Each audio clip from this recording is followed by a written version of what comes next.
is on.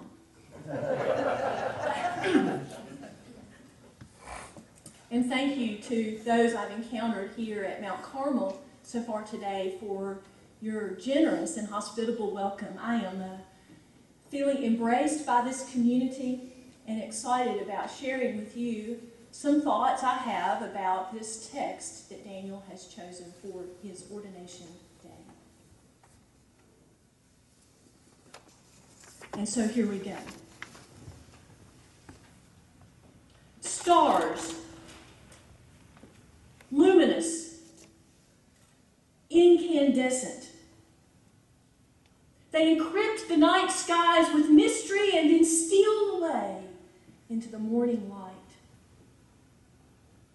Crocuses peer up over shade-stranded snow piles. We've seen a few of those this week. Daffodils brave late winter chills to trumpet the arrival of spring, and it worked. At least for today. Here and there, now and then, spirit winds stir up life's inscrutable veil of unknowing, and we see the hands of an artist, the hands of a musician, the hands of a creator, the hands of God. Psalm 90 speaks of hands. Let the beauty of the Lord be upon us and prosper the work of our hands. These old things? I hear these words, glimpse creation's grandiloquent mysteries. Hold on to that word. And I wonder, what about my hands? Your hands? Too many hands in this world break and destroy. Too many hands injure and scar. I wonder whose hands will hold broken hearts with gentleness. Whose hands will chip away the falsehoods that hide the promises of God's good justice and grace for all people? Whose hands will paint God's love on landscapes of despair? Whose hands? These old things? You see, for me, Daniel, these are the questions of Christian ministry that matter. These are the things that really matter. How do your hands, Daniel Potter, how do our hands join God in God's justice-doing, beauty-creating, music-making, death-defying, life-giving, hunger-filling work?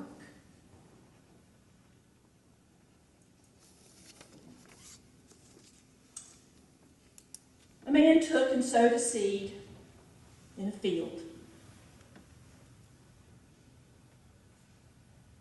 Maybe you can smell it. The rain dampened soil. Or perhaps you can see him. We don't often see him, though. He stays in the fields like farming folk do, weary boots caked with mud, arms sun-singed and sinewy. A man took and sowed a seed in a field. A woman took and hid yeast in 3 measures of flour. Maybe we can smell it, the bread baking. You know, you can't miss the smell of baking bread. But we sure can miss seeing her.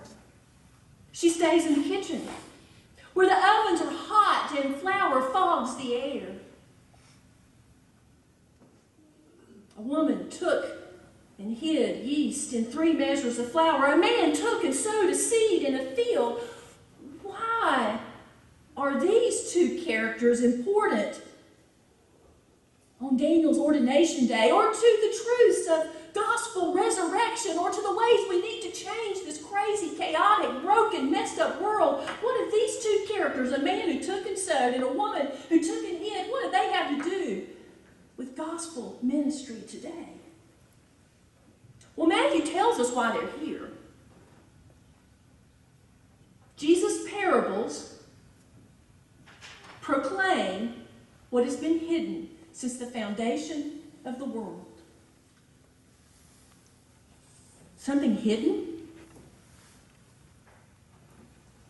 Now, what hidden thing do you need to see, Daniel, on this, your ordination day?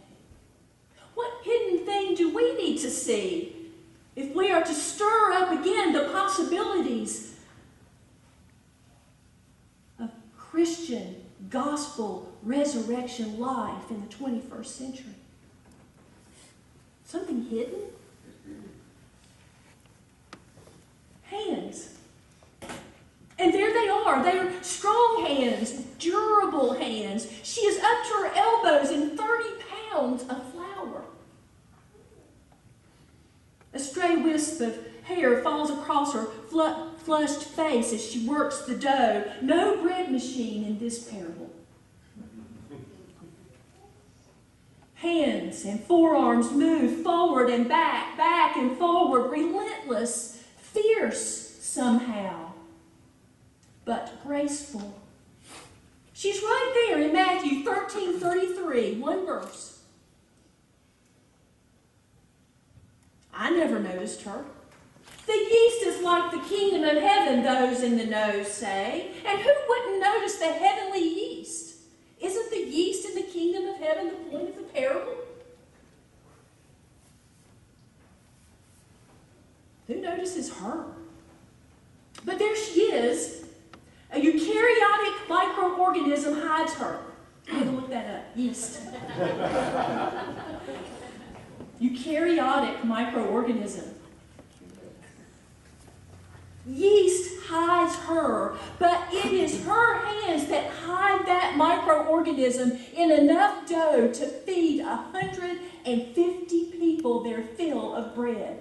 I don't know if any of you need bread, baked bread, but how much strength would it take in your hands to knead and hide in 30 pounds of flour?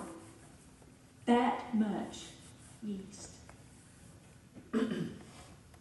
Encryption is the Greek word here. You know, encryption. She encrypts yeast into the dough's viscous density, and the yeast changes the dough, infiltrates every part of it. The hidden one hides rising up power in the simplest things of flour, water, and lard. The dough rises, life rises, and we get bread. Political food, poor people's food, our food, death-denying food, life-giving food, hunger-filling food, sun-golden loaves, seasoned by the scent of the soil. But who notices her? His hands are strong too, but in a different way. Nimble strong. That calloused, fleshy part of his thumb and forefinger familiar with every shift and change in the texture of the soil. He takes a mustard seed, the tiniest of seeds, a microorganism of a seed, and hides it, never to be found again. Put a mustard seed in the soil and then try to plant it somewhere different. Once it's there, never to be found again until it grows into a garden plant expansive enough for all the birds of the forest to nest in its branches. But we never really notice him. Hidden from the foundation of the world. The word hands isn't in Matthew 13. But a man took and sowed. Is that what we're to see? Is that what you're to see here on Ordination Day, Daniel, his fingers sowing into the soil a message of radical hospitality. A woman took and hid. Is that what we are to see? Her fingers hiding in that bread, the leavening of a radical, even political message. The kingdom of heaven begins with hidden hands. Fragile hands we don't expect too much of. Knobbed and knotty hands that we cringe to see. Labor-roughened hands we don't even notice. Dirty hands we don't want to touch. His hands sowing promises of home for all. Her hands shaping the bread of life. Is it possible in the hands of God's hidden people we catch sight of God's reign?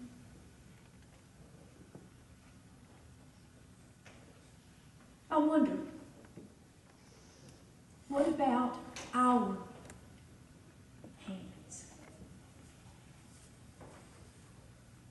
And so, Daniel, you are ordained today. We live in peculiar times. I feel like everything we Google, I Google a lot. All the stuff we see on the news, so much of what we know or we think we know is encrypted. What you see is not really what you get. Encoded, full of hidden agendas. So I encourage you, Daniel, seek wisdom for all that remains unsettled in your heart and mind about life's mysteries. We need you to do that. You have a bright mind. You have a wise spirit. We, the church, the world, need you to search, study, pray, ponder, create a decoder ring. But you need to do something else too. Roll up your sleeves.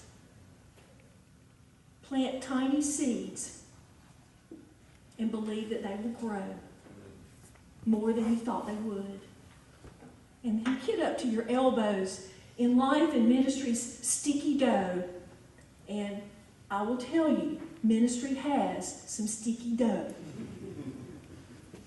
Work forward and back and forward, and believe that the work that you are called to will, here and there, now and then, sow grace into a beaten down world that is aching to rise again in Jesus' name by the power of the Spirit.